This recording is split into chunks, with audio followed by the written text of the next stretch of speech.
أعوذ بالله من الشيطان الرجيم بسم الله الرحمن الرحيم نحمده ونصلي على رسوله الكريم أما بعد فأعوذ بالله من الشيطان الرجيم بسم الله الرحمن الرحيم والعصر إن الإنسان لفي خسر إلا الذين آمنوا وعملوا الصالحات وتواصوا بالحق وتواصوا بالصبر صدق اللہ العظیم رب اشرح لی صدری ویسر لی امری واحلل عقدۃ من لسانی یفقہوا قولی اللہم ارنا الحق حقا وارزقنا اتباعه وارنا الباطل باطلا وارزقنا اجتنابه آمین یا رب العالمین۔ حضرات یہ سورت جو میں نے آپ کے سامنے تلاوت کی ہم میں سے اکثر کو یاد ہے، اس سورت کا نام ہے سورہ عصر۔ پہلے میں اس کے سامنے آپ لوگوں کے سامنے اس کا ترجمہ پیش کر دیتا ہوں۔ والعصر تیزی سے گزرتے ہوئے زمانے کی قسم ہے، ان الانسان لفی خسر، بے شک تمام کے تمام انسان لازماً خسارے میں ہیں، الا الذین آمنوا، سوائے وہ لوگوں کے جو لوگ ایمان لائے، وعملوا الصالحات، اور انہوں نے نیک عمل کیے، وتواصوا بالحق، اور انہوں نے باہم مل جل کے حق کی تلقین کری، وتواصوا بالصبر، اور اس حق کی تلقین کرنے میں جو ان پہ آزمائشیں آئیں ان پہ انہوں نے صبر کیا۔ یہ صورت ہے تو 3 آیتوں مشتمل لیکن انتہائی اہم ترین صورت۔ امام شافعی کے قول کے مطابق، امام شافعی رحمۃ اللہ علیہ کے قول کے مطابق اگر مسلمان صرف اس صورت پہ ہی تدبر کریں تو یہ ان کی ہدایت کے لیے کافی ہے۔ تدبر کا مطلب یہ کہ اس پہ غور و فکر کریں۔ یہ صورت پہ آج ہم مطالعہ کریں گے اس صورت کے بارے میں۔ اس صورت کے بارے میں اس صورت میں کچھ ایسی چیزیں آئی ہیں جو ہم ہر کسی انسان چاہتا ہے، کامیابی ہر انسان چاہتا ہے۔ ہم یہاں پر آئے، ہم چاہتے ہیں ہم اپنے امتحان میں کامیاب ہو جائیں، ہمیں اچھی سی نوکری مل جائے، دنیا میں ہم کامیاب ہو جائیں، ایون آخرت میں کامیاب ہو جائیں۔ یہاں اللہ تعالیٰ نے جو قسم کھائی ہے زمانے کی، تیزی سے گزرتے ہوئے زمانے کی، تو واقعی طور پہ یہ زمانہ جو ہے، یہ وقت جو ہے بہت تیز سے گزرتا ہے۔ ہم میں سے کچھ حضرات یہاں پہ سال ہوا ہے، کچھ 2 سال ہو گئے آئے، کچھ 3 سال، کچھ 4 سال۔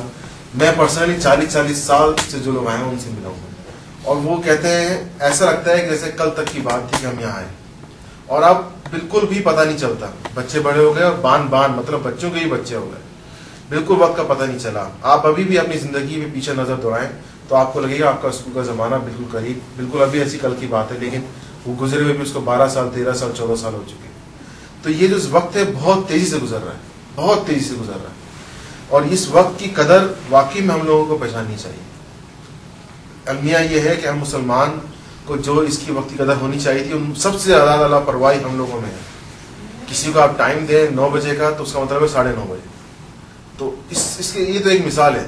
یہ مثالیں ہمارے لیے اللہ تعالیٰ نے اس لیے رکھی کہ واقعی میں اس سے سبق حاصل کریں کہ یہ وقت جو ہے اس کا ہم لوگوں کو ایک ساتھ دینا ہے۔ حدیث شریف میں آتا ہے کہ بنی آدم کے قدم ہل نہ سکیں گے جب تک اس سے 5 سوالوں کے بارے میں جواب نہ دیا جائے۔ قیامت والے دن اس کی قدم نہ ہل سکیں گے۔ پہلا سوال تو ہوگا نماز کے بارے میں، نو ڈاؤٹ، لیکن یہ جو 5 سوال ہیں یہ اس کے بعد ہیں کہ اسے کوئی قدم نہیں ہل سکیں گے جب تک اسے 5 چیزوں کے بارے میں نہ پوچھ لیا جائے۔ پہلا سوال کہ اس نے زندگی کس کام میں لگائی۔ اپنی زندگی کو جائزہ لیں کہ اس زندگی کا، ہم لوگوں کی زندگی کا مقصد کیا ہے۔ عموماً دیکھا گیا ہے اگر کسی سے پوچھا جائے کہ آپ کی زندگی کا مقصد کیا ہے تو وہ خاموش ہو جاتا ہے۔ 85 سے 90% لوگوں کا زندگی کوئی مقصد نہیں، کوئی مقصد نہیں ہے، بس جس فیلڈ میں آئے فلاں ملے، یار وہ فلاں جو ہے نا اس والے ماسٹرز پروگرام میں نا جاب آسانی سے مل جاتی ہے، یہاں پہ آ کے ماسٹر پروگرام چینج کر لیا۔ نہیں یار وہ اصل میں جو ہے 2-3 لڑکے جاننے والے، انہوں نے ماسٹرز پروگرام ہے، وہ جاب جلدی مل گئی چینج کر لیا۔ کوئی مقصد نہیں ہے، مطلب کس لیے جی رہے ہیں، کس لیے آئے، کیا کرنا ہے، کوئی پلاننگ نہیں ہے، بالکل بھی کوئی، ایون دنیاوی اعتبار سے بھی کوئی پلاننگ نہیں ہے۔ اور یہ اللہ تعالیٰ پوچھے گا کہ آپ کی زندگی کس کام میں لگے، اس کا مقصد کیا تھا زندگی کا۔ اور پھر جو دوسرا سوال کہ خصوصاً جوانی کس کام میں لگائی۔ بڑھاپے میں تو ہر آدمی آ جاتا ہے اور اللہ تعالیٰ توفیق دے، تو اللہ تعالیٰ سب کو توفیق دے کہ آ کر مسجدیں مل جائیں گی آپ کو۔ وہ کہتے ہیں نا کہ ینگ ایج میں جو ہوتے ہیں دن چھوٹے ہوتے ہیں لیکن سال لمبے ہوتے ہیں، جبکہ بڑھاپے میں دن لمبے ہوتے ہیں لیکن سال چھوٹے رہ جاتے ہیں۔ تو وہی حال ہے، آپ کو مسجدیں ملیں گی، بیچارے بوڑھے لوگ آ رہے ہیں، جوان کے جوان غائب ہیں۔ تو اللہ تعالیٰ پوچھے گا یہ جوانی کس کام میں لگائی۔ وہ جوانی جس میں امنگیں تھیں، وہ جوانی جس میں خواہشات تھیں، جس میں پلاننگ کیا کرتے تھے، جس میں اپنے آپ کو بناتے تھے، سنوارتے تھے، وہ جوانی کس کام میں لگائی جس میں بہت زیادہ جوش و بلبلا تھا. پھر تیسرا سوال کہ تم نے مال کہاں سے کمایا. بہت ہی امپورٹنٹ سوال کہ آپ انسان جو ہے مال کس طرح سے کماتا ہے. اگر اس کا کانٹریکٹ ہوا ہے کسی سے تو وہ اس میں کتنا 100% اس پہ عمل کرتا ہے. مطلب دیکھنے میں آیا ہم لوگوں کے معاشرے میں کہ آتے تو ہیں, ٹائم تو ہے 9 سے 5 کا, آتے 10:30 بجے, پھر ٹی کا بریک, پھر اس کے بعد کھانے کا وقفہ, پھر 2-3 اخبار پڑھ لیے. ایون یہاں پہ بھی دیکھا گیا ہے جو ہمارے بھائی لوگ تھیسس کر رہے ہیں یا کہ جاب کر رہے ہیں تو سب سے پہلے جا کے بیٹھتے ہیں, BBC کھول لی, junk.com.pk کھول لیا, تھوڑا دماغ خراب ہو گیا, دماغ تھوڑا سا گرم ہو گیا, دماغ خبریں دیکھ کے بس پھر پورا دن ہی خراب کر. بالکل ہی. اور لیکن تنخواہ کے معاملے میں بالکل 100% صحیح کہ نہیں یار تنخواہ کم نہیں ہونی چاہیے. اللہ تعالیٰ پوچھے گا واقعی میں تم لوگوں نے یہ مال کہاں سے کمایا اور پھر مال کہاں خرچ کیا.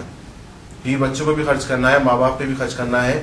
ہم لوگوں میں سے, میں نہیں سمجھتا کہ ہم میں سے ہر کوئی لینڈ لارڈ ہوگا, ہماری بھی پریشانیاں ہیں گھر پہ پاکستان میں, اور اس میں ہماری بھی ریسپانسبلٹیز ہیں, گھر بھیجنے بھی ہوتے ہیں, سب کو ہر بندے کو بھیجنے ہوتے ہیں. وہ ہے, وہ بات صحیح ہے, لیکن ان کو کس چیز میں خرچ کیا. یہ یا تو اس کو اللہ تعالیٰ نے اڑا دیا, گھر پہ ٹی وی لیا خرید کے, گھر پہ ڈش لگوا لیا, ایون یہاں پہ بھی الٹی سیدھی چیزوں میں خرچ کرنا شروع کیا. تو یہ چوتھا سوال, بہت امپورٹنٹ سوال. اور جو پانچواں سوال ہے وہ تو بہت ہی زیادہ اس کے اندر امپورٹنٹ ہے کہ جو علم حاصل کیا اس پہ کتنا عمل کیا. کہ جو انسان علم حاصل کرتا ہے بہت اچھا لگتا ہے, علم محفلات میں بیٹھنا, لوگوں کے ساتھ مشورے کرنا, بحث کرنا, مباحثہ کرنا بڑا اچھا لگتا ہے. دماغی طور پہ انسان کی ایک نشو و نما ہوتی ہے, اس کو ایک ذہنی لذت ملتی ہے. یہ سوال اللہ تعالیٰ پوچھے گا تمہیں فلاں جگہ پہ فلاں ٹائم پہ علم ہوا تھا, تم نے کتنا علم کیا, عمل کیا. تمہیں علم ہوا تھا کہ نماز پڑھنا 5 وقت کی فرض ہے, تم نے کتنا عمل کیا. یہ واقعی میں اللہ تعالیٰ ہم سے پوچھے گا قیامت کے دن. اللہ تعالیٰ ہم سب کو ان 5 سوالات کا جوابات دینے کی توفیق عطا فرمائے. تو واقعی میں یہ جو زمانہ ہے یہ بہت تیزی سے گزر رہا ہے, بہت تیزی سے گزر رہا ہے. اللہ تعالیٰ ہمیں اس زمانے میں, اس دنیا میں رہتے ہوئے اس زمانے کی صحیح قدر عطا فرمائے. اس دنیا کے جو اوقات ہیں یہ واقعی میں بہت بہت امپورٹنٹ ہیں, بہت زیادہ پریشیس ہیں, بہت زیادہ امپورٹنٹ ہیں. کیونکہ ان دنیائی کے لمحات اور یہ دنیائی گھنٹے ہیں جن کی بیسس پر قیامت والے دن فیصلہ ہونا ہے. قرآن شریف میں آتا ہے کہ جب ایک انسان کی موت قریب آتی ہے اور وہ دیکھتا ہے, ابھی جان نکلی نہیں ہے, لیکن جب جان نکلنے والی ہوتی ہے تو کچھ مناظر اس کو نظر آنا شروع ہو جاتے ہیں, تو فرشتہ نازل ہونا شروع ہو جاتے ہیں. تو اس کو اللہ تعالیٰ سے فریاد کرتا ہے, اللہ تعالیٰ بس تھوڑی سی مہلت دے دیں, گھنٹہ دے دے, 15 منٹ دے دے, بس میں جو نا یہ جو میری مرسیڈیز بینز کھڑی ہے میں صدقہ کر دوں گا, مثال کے طور پہ کہہ رہا ہوں. وہ کہتا ہے بالکل صحیح ہو جاؤں گا, بالکل صحیح جاؤں گا, بس اللہ تعالیٰ تھوڑی سی مہلت دے دے. اللہ تعالیٰ اسے فرماتے کہ نہیں اب تو نہیں. جس وقت یہ فرشتے نظر آ جائیں, کسی کو موت کا منظر نظر آ جائے, اس کے بعد کوئی مہلت نہیں. اللہ تعالیٰ اسے کہیں گے تم اسی طرح دنیا میں کہا کرتے تھے, ابھی نہیں, اگلے جمعے سے انشاءاللہ میں نماز شروع کروں گا, ابھی نہیں, انشاءاللہ کل سے میں فجر پڑھوں گا, انشاءاللہ میں فجر میں آؤں گا, اور اب جو ہے نا اب تو میں جو ہے نا جو فلمیں دیکھنا ہی چھوڑ دوں گا, یہ اسٹیج ڈرامہ دیکھنا چھوڑ دوں گا. ہم بھی اسٹوڈنٹ رہے, ہم نے بھی اسٹوڈنٹ اپارٹمنٹ کی زندگی گزاری ہے. کیا ہوتا تھا, آئے, معاف کیجیے گا لیکن میں آپ کو بتا اس لیے رہا ہوں کہ ہم بھی اس دور سے گزرے ہیں, کہ آپ آئے, پڑھا, کیونکہ یہاں پہ کلاسز ہفتے میں 3 سے 4 دن ہوتی ہیں, پڑھنے گئے اور آئے, کلاس میں بیٹھے, پھر رات میں اسٹیج ڈرامہ لگ گیا اور وہ دیکھ رہے ہیں بیٹھے ہوئے یوٹیوب پہ ویڈیو, اس پہ گوگل ویڈیو پہ لگے ہوئے پورے محفلات جمی ہوئی ہیں, اور پھر نہیں تو وہ وار کرافٹ کھیلے جا رہا ہے نیٹ ورک پہ. اللہ تعالیٰ واقعی پوچھے گا ان لمحات کا جو ہم یہاں ضائع کر رہے ہیں. یہ بہت ہی امپورٹنٹ لمحات ہیں, بہت ہی امپورٹنٹ لمحات ہیں. ہمیں اس کا ایک ایک طریقے سے اس کا جائزہ لینا چاہیے. اللہ تعالیٰ ہم سب کو سوچ سمجھنے کی توفیق عطا فرما, اس پر عمل کرنے کی توفیق عطا فرما, آمین. اللہ تعالیٰ فرماتا ہے ان الانسان لفی خسر, تمام کے تمام انسان خسارے ہیں, تمام کے تمام انسان. بہت ہی کیٹیگوریکل اللہ تعالیٰ نے یہاں بات بیان فرمائی کہ کوئی ایک نہیں, کوئی دو نہیں, تمام کے تمام انسان خسارے ہیں. پریشان رہتا ہے انسان کہ ایک تو انسان وہ انسان کہ دنیا بھر میں دنیا پوری زندگی اس نے محنت کری. سورہ انشقاق کی آیت نمبر 6 میں آتا ہے انک قادر الی ربک قدن فملاقی, کہ بے شک انسان تو محنت پہ محنت کرتا رہتا ہے. دیکھ لیں آپ بچپن سے 6 سال کی عمر سے آپ کو اسکول میں کرایا, صبح اٹھنا کس کو اچھا لگتا ہے؟ کسی کو اچھا نہیں لگتا, مجھے تو کم از کم اچھا نہیں لگتا تھا, لیکن اٹھ کے جانا پڑتا تھا اسکول, پھر وہاں پہ ٹیچر کی سننا, پھر گھر پہ آ کے ہوم ورک کرنا, پھر اس میں آئے, اسکول میں آئے, پھر ٹیچرس کو دیکھنا, پھر اس کے بعد جو ہے کالج میں جا کے ہوم ورک, پھر یونیورسٹی میں لگاتار محنت. ایون یہاں پہ ہم لوگ جہاں بیٹھے ہوئے گھر بار کو چھوڑ کے بیٹھے, آسان نہیں ہے. احساس ہوتا ہے عید والے دن, احساس ہوتا ہے رمضان میں, احساس ہوتا ہے بقرعید میں, احساس ہوتا ہے خوشی میں, احساس ہوتا ہے جب ہمارا کوئی قریبی رشتے دار وہاں مر جائے اور ہم نہ جا سکیں, احساس ہوتا ہے. لیکن یہ بہت امپورٹنٹ چیز ہے, یہ لمحات بہت امپورٹنٹ ہے, اس کو ہم ضائع کر دیتے ہیں, یقین کریں ضائع کر دیتے ہیں. نہ دنیاوی اعتبار سے کچھ کر پاتے ہیں